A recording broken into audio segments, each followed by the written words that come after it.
নমস্কার সকলকে, রাধে রাধে। আজকে বলবো এই সপ্তাহে কোন কোন মূলাঙ্কের মানুষের জীবনে কি কি পরিবর্তন আসতে চলেছে এবং সেটা তাদের ভবিষ্যৎকে কি করে পাল্টে দেবে। প্রথমে বলবো যাদের মূলাঙ্ক 2, 6 ও 7, এই সপ্তাহে আপনাদের জীবনে নতুন সুযোগ আসবে, মানসিক শান্তি আসবে এবং নতুন শুভ সংবাদও কিন্তু আপনারা অবশ্যই পেয়ে যাবেন।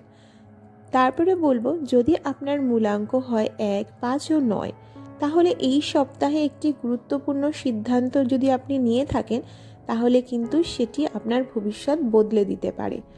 ভিডিওটি অবশ্যই সেভ করে রাখুন আর আপনার মূলাঙ্ক অবশ্যই কমেন্টের মাধ্যমে আমাকে জানান, আমি নিশ্চয়ই রিপ্লাই দেব। সকলকে বলবো রাধে রাধে। যদি ইউটিউব থেকে ভিডিওটি দেখে থাকেন অবশ্যই চ্যানেলটাকে সাবস্ক্রাইব করে দিয়ে পাশে থাকবেন, আর যদি ফেসবুক থেকে দেখে থাকেন তাহলে ফলো করে দিয়ে পাশে থাকবেন। রাধে রাধে।